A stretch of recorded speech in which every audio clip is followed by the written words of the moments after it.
What is going on, guys? Welcome back to another episode of Sloppy Saturdays. And today, we're kind of going over multiple topics in this episode. This episode was just supposed to be dedicated to my reactions of the AP Top 25, the final rankings of this college football season. But I'm also throwing in now to start this episode the recent update on some NFL players possibly going back to college football. Now, we discussed the 5-5 rule and how it opened up the opportunity for some players like Thomas Castellanos, Desmond Reed, Jake Fielding, and some others who haven't signed NFL contracts to go back to college. But we're going to talk about how the recent court ruling over the last day or two opened this up even more. And now we could see players that could get released by the NFL go back to college football. Now, this gets very interesting. I know a lot of people aren't going to like how this is going to turn out. I want to put the blame on the NCAA for when they got this rule. I know it's going to damage the integrity of our sport 100%. Like when we look at players getting released after the preseason, you were looking at players getting released. Right now, if you're counting week 0, college football starts in 9 days. And the deadline for pretty much players to get released in the NFL to shape their roster is 10 days. So you could see a lot of players going to college football teams missing a game, 2 games, possibly even 3 games for when they get integrated in the roster. Now, I am 100% in support of NFL players going back to college football. Like I said, it damaged the integrity because now you see pro players going back to amateur sports. But it should not be in blame of the players. The blame should be put on the NCAA. This 5-5 rule, the changing of eligibility rules, should have came either way before the NFL draft or way after this offseason where everybody's already settled into the college and pro sports. I don't think players should miss out on this opportunity. It's a pivotal opportunity to shape their career. And when you look at if this rule would have been in place before the NFL draft, the players who fall into this bucket would have 100%, 9 out of 10 of them chose to go back to college football over being a 5th, 6th round or undrafted pick and go into the NFL. Because when you look at the opportunity to go into an NFL practice squad, you're making about $250,000 a year. For some of these guys who were all conference players, top starters on SEC teams, Big Ten teams, you could make $500,000, even close to $1 million as a starter. So the opportunity is much greater to develop, make more money for some of these players who aren't going to be NFL stars. And I don't think they should have lost out on an opportunity being this 5-5 eligibility rule like happening in the middle of the offseason. I think it should be blamed on the NCAA for when they wanted to change their rule and when they were able to get out this final eligibility. It should not be blamed on the players, and they should not be missing out on this opportunity. It's going to be pretty tough when you look at college rosters. They're going to have to cut some players if they want to bring some of these players on. I mean, like I said, these players can make a really big impact. You're looking at top-of-the-line SEC, Big Ten, Power 4 starters. I think some teams are really going to be set in their rosters, like who they want to carry on this point forward. When you're talking about college football, they're going to want to stick with. But I do think there's going to be a handful of teams that are going to look at these top-end college football starters and say, hey, I want to bring them on. And again, it's going to be weird because, like I said, the players have to be integrated a little bit. If it's not, especially their past program, if they're going to a new program, it may take 2-3 weeks for them to really settle in and for them to get playing time. But it could completely reshape our sport because when you look at all these starters, like even though it's only the players that fall into the 5th-year eligibility, 5-5 rule, players that thought that they only had 4 years of eligibility and now are granted this 5th year, it could still be upwards of like 100 players that are really starters in college football going from the NFL back to college football. And like I said, I think players are going to kind of work their way to almost get released because I do think it's a much greater opportunity for these players to go back into college football than to stick with the NFL and be a practice squad player. Now, there's some players that may say, hey, I have already been on this NFL roster 4 or 5 years. I want to stick with this, and I just want to go and be a pro. Some players may do that, and like I said, it's going to be the opposite side as well, where some college teams are only going to go into the season with the roster that they have now. But again, there's going to be a lot of opportunity for these players to go back into college football, and I 100% think that they should do that. I think the NCAA really messed up, and again, it does mess up the integrity because these players have been 5 months, 4 months in of an NFL camp, but for the players, they should 100% have the choice. It is not their fault. It really comes into when these eligibility rules have been changed. That's my opinion on that. We're going to continuously update you guys on major moves regarding that. We have a packed preseason schedule of like the next 9 days. Obviously, week 0 is going to start next week, like we just mentioned. But again, week 1 is way closer than a lot of you guys think. Like we said, the final AP rankings have came out. This shows that we are right there, guys. We are right here in college football season. Last week, I went over the coaches poll of the coaches rankings. These rankings are very similar, so I just want to kind of breeze through them. If you guys are going to listen to any rankings, listen to mine. Mine that are going to come out in the next week or two, my top 25 rankings, or the rankings are what's going to happen and where these teams should be ranked. Again, I'm going over my reaction of the AP poll, going over my reactions of the coaches poll, but my personal rankings of the top 25 teams, if you're going to listen to a rankings, listen to that one. But like I said, I'm going to react to these top 25 rankings. One thing that I do like about this ranking is that Louisville is ranked in the coaches ranking. They were not ranked. Spoiler alert, in my ranking, they're going to be ranked as well. I think Louisville has such a high floor. I absolutely love what they have done. I think they have a star at Isaac Brown and running back. I think they have a good enough receiving core in the ACC. I think their transfer portal quarterback, Lincoln Keenholz, is going to absolutely explode this season. A guy that was in Ohio State's program, almost beat out Julian Saint for that job, who's arguably the best quarterback in college football, now ready to lead a Power 4 team. I think that's a completely underrated pickup. Also, when you look at Louisville's schedule, I believe they're going to be the favorite for at least 9 games. So this gives them a very high floor to possibly be in the ACC championship or to be a 2 to 3 loss team.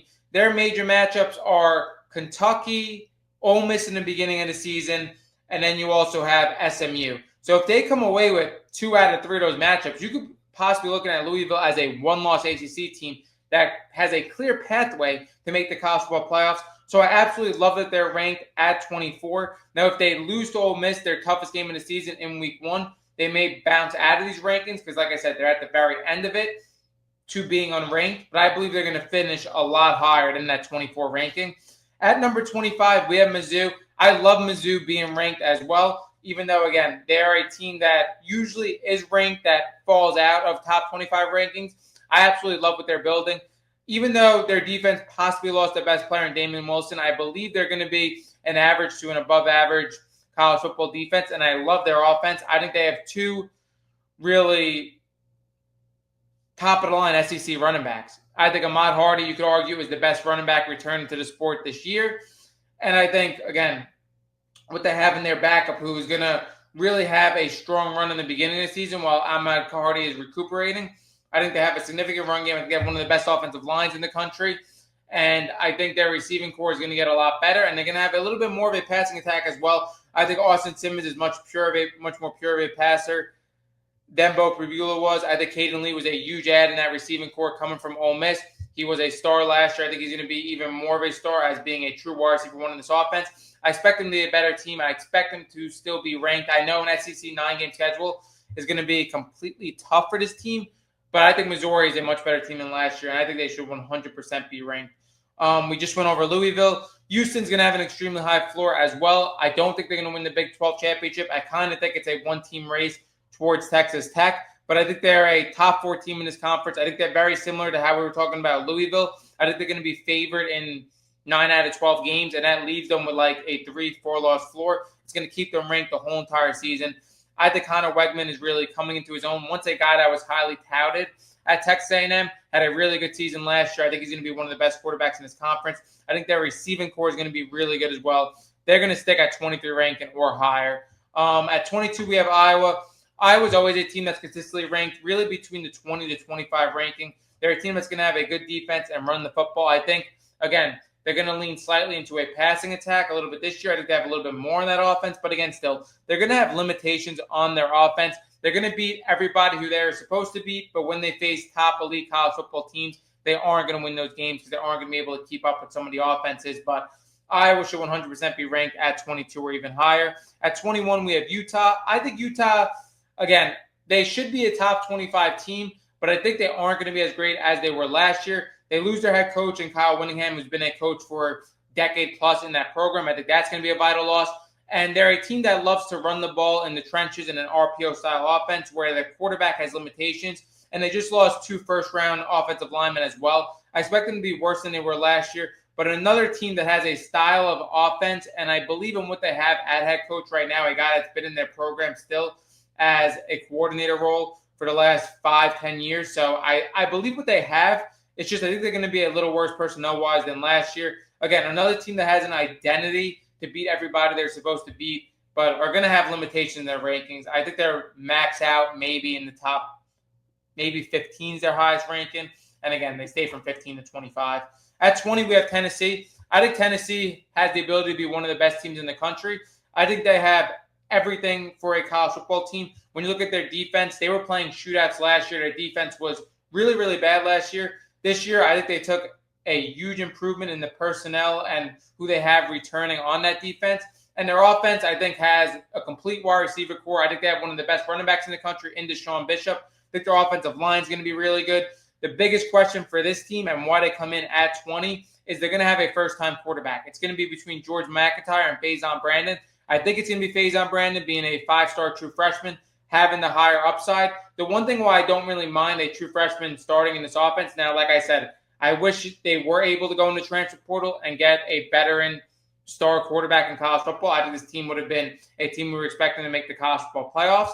But I still think they can make the college football playoffs if Faison Brandon settles in. And I do think a Josh Heupel offense is a cushion for a quarterback with all the skill positions they have around him. I think this team has the ability to make the college football playoffs, but we do have to see how a first-time starter settles in at the quarterback position for them. They come in at 20. At number 19, we have SMU.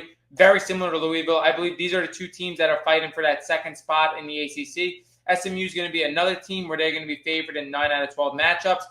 Like we said, they play Louisville. That's going to be a pivotal matchup of who makes the ACC championship possibly in that matchup because you're looking at both of these teams as max 3 to 4 loss teams and could be 1 to 2 loss teams. So that's going to be a major matchup. I agree with SMU possibly beginning the season a little bit higher than Louisville because they have had more recent success in the last couple of years, but I do think Louisville is going to be the better team. We have SMU at 19. At 18, I said it's the AP poll. But at 18, we have Penn State. I think Penn State has an extremely high floor as well. When you look at Penn State's schedule, it's basically gift wrapping a college football playoff berth for them if they take care of everything they're supposed to take care of.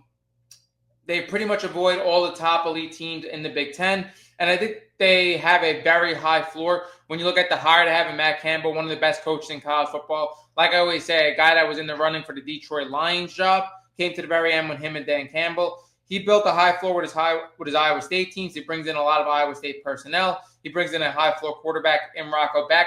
I think this team should be able to win every game they are supposed to. And I think when you look at them as a 2 to 3 loss Big Ten team at the end of the season, you're going to look at them as one of those teams that are going to be probably a first round out in the college football playoffs. One of those Power 4 teams that really can hang with one of the elite teams in college football. But I believe this year having a really great season is going to build that foundation once again for them to get back into national championship contention in recruiting, in transfer portal, in these off seasons. And they're going to be in national championship contention again very quick. This year they aren't going to be, but they could be a back-end college football playoff team for sure. At number 17, we have Washington. I absolutely love Washington, a 4-loss team last year. I think they really recouped. I really think between Jonah Coleman and Desmond Boston, those are going to be pivotal losses. But when you look at Demond Williams coming into another year, I think he's going to get even better. I talked about it. If you're an elite team in the country, you do not want to face Washington. They're a team that could upset anybody with their RPO-style offense, one of the best quarterbacks in the country that was basically forced to return on their roster this year.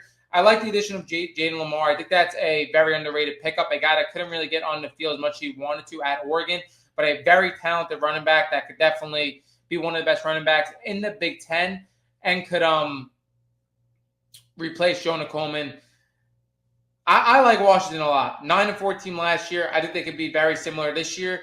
I don't think they're a college football playoff team based on their schedule. Like Penn State has the better schedule for them to be a college football playoff team, but I do agree that Washington and what they have is the better team roster-wise, even though it may not show it based on schedules. I like Washington a lot at 17. At number 16, Michigan, kind of low. I think they could possibly be even higher, but I love what Michigan did this offseason, bringing in Kyle Whittingham. Obviously, their head coaches have been in the headlines a ton over the last couple of years. This is going to give them some stability. The biggest thing with Michigan is, can they really develop this young core and be a 3 to 4 loss team this year, and then next year have the run to be a national championship caliber team? You have to develop Bryce Underwood, have to develop Andrew Marsh, Jordan Marshall, some of these young players on this offensive line, because last year's freshman class was a phenomenal freshman class for Michigan. But again, Bryce Underwood really never got comfortable as a passer, and he has the ability to be the best quarterback in college football one day. So I think, again, with their schedule, they aren't going to make the college football playoffs unless they take a tremendous leap. But I think, again, it's all about being a 3-4 loss team and having these young players develop where next year they could 100% be in national championship contention. I like the ranking. Maybe would have had them a little higher at 16. For some reason, I don't have a 15 on the schedule. You guys are going to have to figure out when you look back on this video who is 15 and who I'm missing. At 14, I have BYU. I really like BYU at 14, another team with an extremely high floor, especially in the Big 12. We saw this team as a one-loss team last year, a team that's going to beat pretty much everybody they're supposed to beat in the Big 12. One of the tougher things for them is they have an out-of-conference matchup against Notre Dame where they aren't going to win that game, in my opinion. And then again, if they are able to make the Big 12 championship again, they aren't going to be able to beat Texas Tech as well. But they're a team with an extremely high floor that, again, is always an above-average program in the Big 12 that's going to be a top 3 program in that conference that should be looking at 1 to 3 losses for sure. At 14, we have USC. USC is a team that I believe is even more complete than last year, even though they lost their top pass catchers in Mekhi Lemon, in Jacoby Lane. I think they have one of the best running back rooms in the country between Waymon Jordan and King Miller. I think their offensive line is arguably the best offensive line USC has had in the last 10 years. And I think the defense should be better than it has been in years past as well. They have one of the best quarterbacks in the country in Jada Maiava. My biggest question with him is now you got to take more of a control in this offense. Like, Mekhi Lemon was by far their best player last year in this offense. And we saw a lot of the time Jada Maiava force-feeding him. And again, even Jacoby Lane, a guy that I'm really high on and what he could be in the NFL, top-end talent receiver in college football as well. Now you kind of lose these pass-catching options where I do believe they recoup this receiving core where it's going to be a solid core, but you don't have these stars in the receiving core. Is Jada Maiava going to be able to take this next step in a pivotal year for him to enter the NFL draft and really take hold of this offense? That's their biggest question, but I think they could be a back-end college football playoff team for sure. At number 13, we have Alabama. I like this ranking. Alabama shouldn't be a top 10 team, but they should be a team between this 11 to 13 range. When you look at Alabama, they have some question marks. I think they have one of the best secondaries in the country for sure. I think their receiving core can be really good. I think Keelan Russell could be a top 10 quarterback as well as a first-time starter. I think they should 100% go in Keelan Russell. But my question with the Alabama team is their front seven going to be great, and is their run game going to be an average to above-average run game? Because they cannot run the football last year, and again, that set their limitations with Ty Simpson, and their offensive line wasn't great. You need an offensive line and a run game. I think if they start Keelan Russell, a guy that's a mobile quarterback, I think it's only going to open up the run game for them and make this run game take the next step. A.K. Deere is hurt, a guy that I thought would be developing into their number one running back. It's going to depend on when he comes back in the season, if he's going to be right. We know De'Ari Hill has experience as well, and they have some other young guys. They need to get this run game going. I think Alabama, again, with an elite secondary, with a quarterback that could be a top 10 quarterback, even though he's, a first-time starter with questions, and you have stars in this offense, a guy like Ryan Williams, a guy in Ladzier Brooks that I am very high on, and Zadarian Morgan, a true freshman. Like, this team could 100% be a college football playoff team, possibly if everything goes right, even a national championship contender. It's just like, I believe in the secondary. I believe in the quarterback. I don't believe in the offensive line. Don't believe in the front seven. Question marks there. A little bit too many question marks for them to be a top 10 team, but I like them at 13. At number 12, Texas Tech. I think they're going to be even way higher than 12 just because of the conference they play in. This is a true college football playoff team. The defense, what they were able to recoup there and the additions they had in the transfer portal, going all in on the defense, would not be outspent. And I think their offense has enough. I think they have one of the best tight ends in the country. I think they have one of the best running back groups in the country. I think Will Hammond is a legit powerful quarterback. Like I said, he's not as great as Brendan Sorsby intangible-wise, but I do think he could lead them to winning this Big 12 championship and winning the college football playoff game. I just kind of think their national championship window just kind of went away with everything that happened with Brendan Sorsby. But I do think they're going to go even higher because they could be undefeated this season with their regular season schedule, which I kind of do expect them to be. And that will lead them to being a top 5 to top 10 team in the country. So I do think 12 is a little bit low. But it is realistic based on, like, I don't see this team having a national championship win, though. So how would you have them as a top 10 team? At number 11, we have LSU. Kind of low for LSU. I think they should be over Oklahoma, Ole Miss, teams in front of them. Because I think LSU, from a talent standpoint, has as much talent as anybody in the country. Again, one of the most historic transfer portals we have seen. I think they are pretty complete everywhere. People, I think their biggest weakness is their receiving core, but I think they have depth in their receiving core, even though they may not have a top 20 to top 25 receiver in there. And they have the best tight end in the country, and Trey Green is going to be their best pass catcher. So I'm not worried about that at all. Their run game as well. I mean, both of their running backs return, so I do think their run game should be good. I think the offensive line is going to take a huge step up. I think the defense is going to be really good. And they have a star at quarterback in Sam Levitt. And they have arguably the best coaching staff in the country. It's just that everything is so new to them. They come in at 11 because this AP poll ranking is scared that, again, they're going to have no continuity and they're going to bust. But I don't really see that. I believe in Lane Kiffin. I believe the talent that they have. And they should be higher than 11, in my opinion. At 10, we have Oklahoma. I believe this is a team that's going to drop.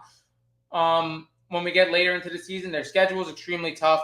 I don't really believe in John Mateer. I think, again, he's a top 15 quarterback in the country. But, again, he just changed his arm angle and the way he throws. He changed his footwork. Now, again, this is a team that if they win their major matchups, could 100% be in the college football playoffs. Like, they're going to have one of the best defenses in the country. They have a really good receiving core. I think Isaiah Satang is possibly a top 5 receiver in the country. And they brought in transfer portal players to complete that receiving core. They brought in both of their running backs, but they're going to have to be able to run the football. That's my biggest question with this team. But I think in a 9-game SEC schedule where the schedule is pretty tough, like, I don't see them winning a lot of their major matchups against Texas, against Ole Miss, and against some other tough opponents that I think are better than them. They come in at 10. I think they're going to drop. But, again, they have everything to make the college football playoffs. Their schedule is extremely tough. And I have questions with John Mateer in the run game. At number 9, we have Ole Miss, another team that really could drop. Everybody's in love with Trinidad Chambliss. Everybody's in love with Quan Lacey. And I'm in love with them as well. I just don't know how complete they are as a team. And I question, again, the whole offensive staff leaving for them. When you look at Pete Golden, I believe in him as a head coach, but year one transitioning when he didn't even really want this job is a major question for me. And everybody looks at the college football playoff run that they had. Couple of questions with that. Their whole offensive staff stayed for this college football run, obviously besides Lane Kiffin. Their coordinators, their quarterback coaches, everything stayed with them. Now you're seeing Pete Golden without this offensive staff. Is he going to be able to make a similar type run? Then you also look at the offensive line. That the offensive line got worse, lost their 2 best players on an offensive line that wasn't even great last year. The receiving core doesn't have as much depth as it did last year as well. Like, you lose Harrison Wallace, you lose Deshaun Stribling, who's an absolute stud. We lose Caden Lee to Missouri as well. So, again, I don't think they have as much depth in the receiving core. They don't have their offensive coaching staff. I don't think they have as much depth on the offensive line. I think the defense is going to be really good, and the offense is going to be great because you're going to have Trinidad Chambliss, who's arguably the best quarterback in the country. You're going to have Quan Lacey, who's the best running back in the country, and you do have Deuce Alexander, who I think is going to be a top receiver in the country, but I don't know if the offensive line has enough depth, and I don't know if they have as many secondary options as they had last year. They come in as number 9. At number 8, we have Texas A&M. I fully believe Texas A&M should be at this number 8 ranking, and I think they're going to stay at this number 8 ranking or higher. Extremely tough schedule. A lot of people don't believe in Marcel Reed. I think their defense is average. Like, I think you're looking at, for a team that's ranked at number 8, they probably have a 20 to 25 ranked defense, but their offense is arguably the best in the country. Have 3 wide receiver ones. Their biggest challenge is going to be, can Marcel Reed stay in the pocket and carve up an elite defense? He took a huge step last year, but couldn't do it towards the end of the season when he had to face some tough matchups in Texas and in Miami. The offense got completely shut down. But this year, we're going to figure out very early if this team's a national championship caliber team because their schedule is a lot harder. And you're going to see if Marcel Reed could carve up a defense earlier in the season to see if they have this national championship window. I think they're going to get it done in the sense of like they're going to be a top 8 team for sure, and they're going to make the college football playoffs and prevail in this very tough schedule. I don't have them winning the national championship, but I do think they have an opportunity to do that. I do think they're a national championship contender. Texas A&M at 8, I like the ranking. At number 7 for Miami, way too low. I think they should be above Indiana and Georgia, who's higher than them in this ranking. Miami has everything you want. They got a star quarterback in Darian Mensah. I believe they got a star receiver that's extremely underrated in the transfer portal as well, in Cooper Barkate, who's going to bring continuity for Darian Mensah.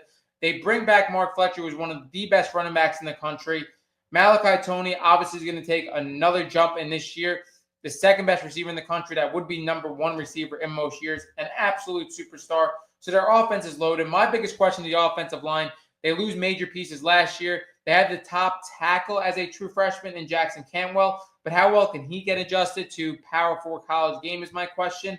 So I think their offensive line is going to take a little bit of a step back, but I think their defense is going to be really good. I think Damon Wilson was a huge addition for them. You get another premier edge rusher, a possible top 10 pick in the NFL draft, very similar to Ruben Bain, Akeem Mesidor last year, so you have that game record. I think, again, a team that could 100% win the national championship, and I think should be even higher. At number 6, we have Indiana. I think Indiana should be a little bit lower. Like I said, Miami should be ahead of them. But again, they would probably be 7 for me. I believe in everything Curt Cignetti is doing. My only thing is when you had this roster last year with a lot of players that aged out, the most experienced roster, you had to kind of turn it around this year. I love the addition of Josh Hoover. I don't think he was the best transfer portal quarterback, but I think he's a guy that completely fits this system. When you look at a guy that was throwing in the RPO game, he had the second most RPO throws last year behind Fernando Mendoza. So that just tells you that he's going to fit in the system. I think Nick Marsh and Turbo Richard were tremendous adds. I think they're going to be really good players in this program. And I like Charlie Becker a lot. I think he's a little bit overhyped, but I think he's still a really good college football receiver. I just don't think he's a top 5 receiver yet. I think his offensive line is going to be the best in the country as well, which should provide them a high floor. And the defense should be really good. Like, listen, they are a top 10 team, possibly as high as a top 5 team when the season ends, which is what they have with Curt Cignetti and the talent that they have. It's just like, is Josh Hoover going to be better than Fernando Mendoza? Is his receiving core going to be better without Omar Cooper and Elijah Surratt? I just don't know if they could be better than they were last year. They have the opportunity to do so. We have to see how this offense pans out. At number 5, Texas, completely too low. A lot of people are questioning Arch Manning. A lot of people are questioning this Texas team because they have dropped games in the past. They have an extremely tough schedule, so I feel like, again, the AP poll is trying to play it safe. But when you look at talent-wise, a lot of people question, is Arch Manning? Don't have a question with Arch Manning at all. I believe how he finished the season and having more talent on this offense is going to make him even better this year. My only question with Arch Manning, is he going to be quarterback 5? Like, is he going to be quarterback 5 as a top 5 quarterback, or is he going to be the best quarterback in the country? Either way, Arch Manning is going to be amazing. This team is way better than it was last year. The offensive line is a lot better. I do question them losing Gooseby. I don't know when he's going to come back. Again, they have an extremely tough schedule. They can't drop games. But again, adding Cam Coleman, adding 2-star running backs, adding the best linebacker in the country, this team is set for a national championship type run. This team is a top 3 team in the country. Little low at 5. At number 4, Notre Dame. Again, another team that I may have possibly even higher. They have an extremely high floor, have the best coach in the country, have a quarterback that could be the best quarterback in the country. They're going to lean towards more of a passing attack with how much depth they have in this receiving core and that they lost their star running backs. But I believe their run game should be good. Their offensive line should be great. Their defense could be the best defense in the entire country. Like, Notre Dame is going to be really, really good. I like their ranking at 4. Could be even higher. At number 3, Georgia. We already discussed this. Same ranking in the coaching poll. Horrible ranking for Georgia. Absolutely horrible. If you want to play it safe with a team that's going to be good in the trenches and you know Kirby Smart is going to take them to the college football playoffs, again, you could put them at 3. In my opinion, this team probably out of the top 10 teams you mentioned are least likely to win the national championship because they don't have elite game breakers on this offense. And I don't think Gunnar Stockton is a top 5 QB that could carry this offense to win a national championship. The way this team wins a national championship, if their defense is absolutely lights out and they have to score, 20, 25 points a game throughout their college football playoff run, which I'm not saying can happen. I just think it's least likely out of the top 10 teams. If you're ranking teams most likely to win the national championship and that's how you're doing it, and that's how I do it, Georgia should be from like 9 to 10 ranking. But again, if you're ranking teams with the highest floor, I guess Georgia's a top 3 team. At number 2, we have Oregon. Again, should 100% be the number 1 team in the country. They have more depth than anybody. We continuously go over it. They have probably the most experienced quarterback in the country when you combine experience with first-round talent. And then they have 7 receivers deep. They have 2 superstar running backs. They have a secondary that's absolutely loaded. They have their best defensive line probably in the last 20 years. And their offensive line is great as well. Like, they're so complete everywhere. And we continuously say it. When you look at college football casuals, they look at top-end talent. But the thing that has been winning national championships is the depth you have.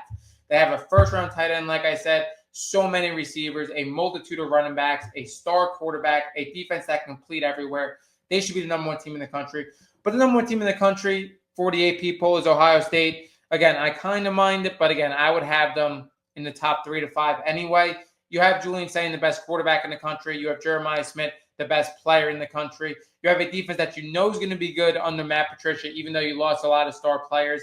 And you have a really good running back, in my opinion, Bo Jackson as well, with a great offensive line. My only question with Ohio State is who is going to step up as the secondary receivers early. Again, you have a lot of star true freshmen when you look at Chris Henry Jr., Brock Boyd, Jaquan Guilford. But who's going to be ready to really produce early is my only question, where you had Cardinal Tates and Emeka Bukas coming back alongside Jeremiah Smith over the last couple of years. Now you don't necessarily have that. You got to depend on some young talent. But again, when it comes to towards the end of the season, this young talent is going to be ready to produce. My only question is the first half of the season. But Ohio State's 100% a top 3 to 5 team in the country.